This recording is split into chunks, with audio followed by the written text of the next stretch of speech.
debate, charla, tampoco les voy a entretener mucho. La ficha crítica de esta semana la enviaré al correo mañana o el jueves.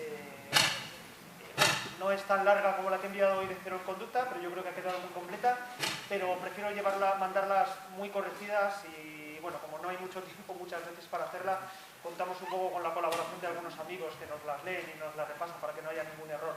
Así que, nada, en un par de días la tendrán.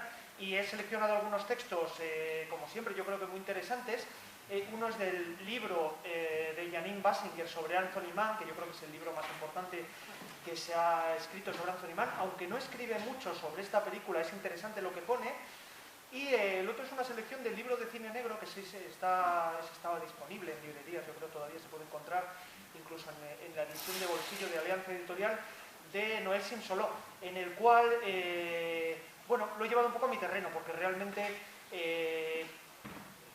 lo había pensado antes de volver a leer el pequeño artículo, la pequeña mención que hace sobre el reinado del terror Noel Simsoló, que esta película es una película de cine negro, es un film noir, es un thriller, y he llevado un poco porque los dos artículos van un poco en la misma dirección. Yo creo que es muy lógico, más que tener que ver con el cine, digamos, histórico, si existiera tal género, que sería también discutible, tiene que ver con el cine negro. Todo este tema de los géneros, al final, siempre es un poco complicado, ¿no? Porque siempre lo solemos decir, ya desde nuestras primeras sesiones del Cine Club, ¿no? Lo de los géneros es un peligro, porque claro, las películas hay que juzgarlas por cuestiones de lenguaje cinematográfico, más que por géneros. El género en sí no es ni algo bueno ni malo, ni muchas veces representativo de algo que tenga que ver con el cine. Suele tener más que ver muchas veces con cuestiones temáticas, etcétera. Pero sí es cierto que quizás no hay que ser tan extremo. Y en el caso del cine negro, por ejemplo, como sucede por ejemplo con el melodrama, como sucede también con el western, lógicamente, con el cine musical, aunque más por razones funcionales, quizás de la manera en que se filman las coreografías, los bailes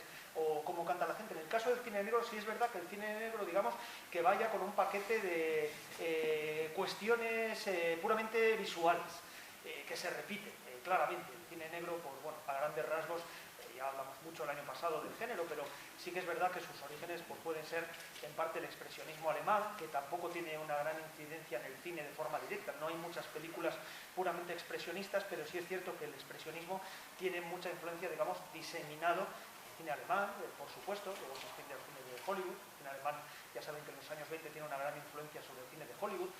Y también hay mucha influencia del cine francés de los años 30 e incluso del cine de la depresión en Estados Unidos. Todo eso crea una especie de batiburrillo visual y se reformula después de la Segunda Guerra Mundial con unos temas ya muy graves, etc. Bueno, hay una reformulación puramente, ya digo, visual, cinematográfica, y ahí sí que se puede ver en una película como esta, que claramente es una película de cine negro, hasta el punto, ya digo, que se puede leer en paralelo con esta película anterior, de T-Men, Los Hombres del Tesoro, agentes del tesoro del gobierno de Estados Unidos, donde hay dos infiltrados que se introducen para luchar contra una banda de falsificadores de dinero. La historia básicamente es eso, y es claramente los apuros que pasa el infiltrado, y muchas de las situaciones se vuelven a repetir aquí, incluso desde un punto de vista de estilo, desde un punto de vista visual. Hay algunas situaciones que se retoman. Por ejemplo, cuando se resuelve esta secuencia en la que el protagonista entra en una posada que además tiene un nombre muy gracioso, la posada de los muertos vivientes, no sé si se has dado cuenta, y le expulsan, le tiran. Esa misma situación prácticamente se repite en T-Men. En la otra incluso se lleva más al extremo, porque la cabeza queda en primer término, como aquí sucede con el protagonista, y pasa un coche que está a punto de arrollarle. Realmente un tour de force visual y de rodaje muy intenso. Aquí se están retomando bastantes constantes, sobre todo de esa película, También es lógico, porque ya digo, en 2 años prácticamente, del 47 al 49, Anthony Mann rueda 7 películas, y las 7 son pertenecientes al género. Bueno, 7 películas, y no lo había hecho, 7 películas y otras 2, porque rueda hay una prácticamente Orden, Caza sin cuartel, película que por este tema de la falta de derechos se ha difundido mucho. Yo creo que es de las que más se ha visto de Anthony Mann, que aunque está firmada por Alfred L. Werker, Mann la rueda prácticamente entera. Y hay otra película, Follow Me Quietly, de Richard Fleischer, que la escribe él. Por lo visto es una película que la escribió y la preparó para la RKO, y luego hay alguna secuencia que está dirigida, pero quiero decir que son otras 2 películas en las que estuvo involucrado si no al completo, sí en gran medida. Y es lógico que se repitan situaciones y fórmulas, pero al verlas todas seguidas, realmente, desde Desperate, que quizás es la menos lograda, aunque ya es muy buena, a las dos últimas de la Metro, se da uno cuenta de la absoluta inventiva que había.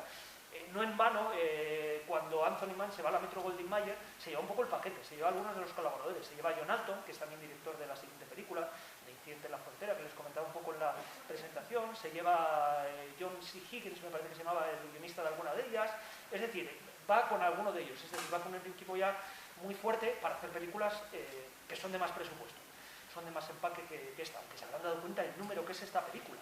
Y es un poco, yo creo que se ve claramente, no está hecho todo para disimular, sino para sacar partido. Es decir, se dan cuenta de las limitaciones y, bueno, no voy a repetir la idea, yo creo que se ve muy clara al ver la película, pero es claramente, bueno, sacamos partido de las limitaciones que tenemos desde el principio. Encima tienen a William Cameron Menzies haciendo esas maquetas y esos trucos ópticos del jinete en la sombra del principio, ¿no? Y luego todos esos planos tan de Alton, con las barras de las ventanas y estos marcos, encuadres dentro del encuadre, en fin, la película es un festín en ese sentido, es una película en la que todos los planos son muy tensos, es una película que casi no se destensa.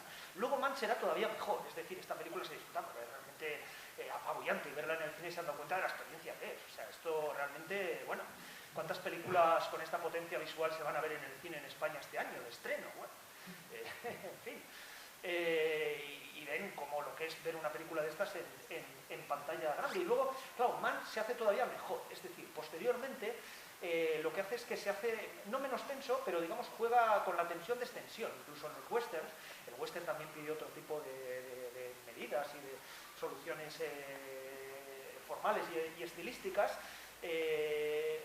Son muy conocidos en los westerns de Mann los arrebatos de violencia, pero esos arrebatos de violencia, para que tengan tanta fuerza, muchas veces vienen porque lo que hemos visto anterior puede haber sido, si no plácido, ha habido otro tipo de extensión, se podría decir así. Aquí, sin embargo, todo está tensionado, es decir, las espadas se cruzan en el encuadre, hay profundidad de campo, las fuentes de luz están muy marcadas, la oscuridad de repente da paso a una iluminación muy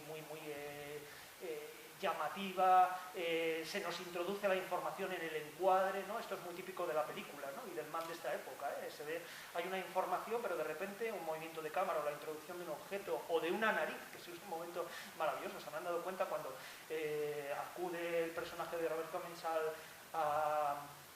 de nuevo a buscar el libro negro, a ese maravilloso escondite, sala de torturas que tiene Robespierre, que es una especie de armería y está en un obrador.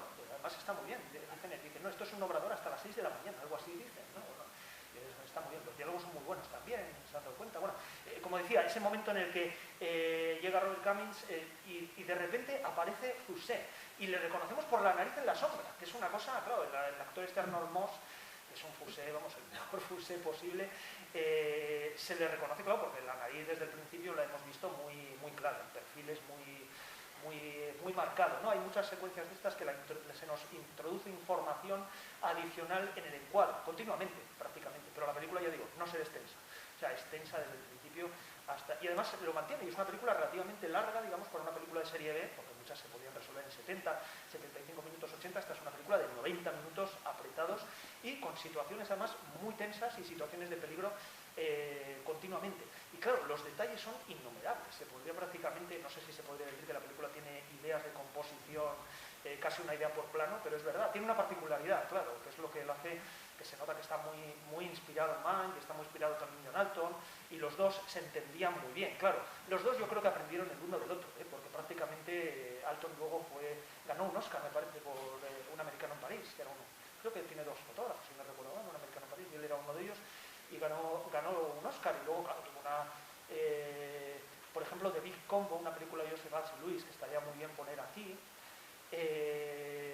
tiene mucho que ver con estas películas de Anthony Mann. Parece una película de Anthony Mann a veces, pero también Joseph H. Lewis tenía un tipo de composición que podía recordar también a este tipo de cine. Ya esa película ya más entrados los 50. Sin embargo, Anthony Mann, cuando hace, por ejemplo, de Tall Target para la Metro Goldwyn Mayer, esta película que les decía de una conspiración para matar a Lincoln, que se desarrolla prácticamente entera dentro de un tren, las composiciones de los planos parecen a veces de Alton, pero no es Alton, es Paul C. Vogel, si no recuerdo mal, un fotógrafo de la Metro. Entonces, claro, se da uno cuenta que los dos estaban influyendo visualmente el uno al otro continuamente. Y realmente sus colaboraciones en esta época pues, son extraordinarias. Luego Mann colaborará con algunos de los grandes fotógrafos de la historia, Irving Glasper, en la Universal, William Daniels, otro mito de la fotografía, y buscando otro tipo de retos. Es diferente, pero aquí, claro, aquí se nota el equipo realmente alto. Alton Mann es implacable, ¿no? Visualmente. Es una cosa que impresiona mucho. Es muy curioso también cómo utilizan algunas convenciones, incluso concesiones o incluso exigencias de estudio, se podría decir, o del Star System, que aquí es un Star System un poco de andar por casa, aunque Arlene Doll es maravillosa, la pelirroja con Rhonda Fleming, yo creo, favorita de los cinéfilos, ¿no? Casi se podría decir, que es, bueno, si no lo digo, Oscar igual se enfada, es la madre de Lorenzo Lamas, porque se casó con Fernando Lamas, claro, y es la madre de Lorenzo Lamas. Es que es un dato importantísimo, claro, en la historia del cine. Y Armendel, claro, ella cuando coincide en la película de Ana Duan, ligeramente escarlata, Scarlet, con Rhonda Fleming, pues bueno, eso ya es el paraíso de los amantes de las pelirrojas, claro. Y bueno, a lo que iba. Y hay un plano aquí, un primer plano, cuando ellos, en la segunda secuencia en la que se ve, yo creo que es. Y claro, hay un primer plano donde ya sale, claro, es muy guapo, porque era guapísima. Pero no es un primer plano gratuito en absoluto, porque hay un detalle, se habrán dado cuenta. ¿Por qué sale para que veamos los pendientes? Que los pendientes puede pasar desapercibido la primera vez, pero al ver ya la película más de una vez, claro, los pendientes son muy importantes después, ¿no? Porque Fusé se lo dice a Robespierre, dice, bueno, tanta tortura, cuidado, mejor, con esto lo conseguimos antes. Bueno, hay que hablar de Fusé. Arnold Moss está maravilloso en creación de Fusé.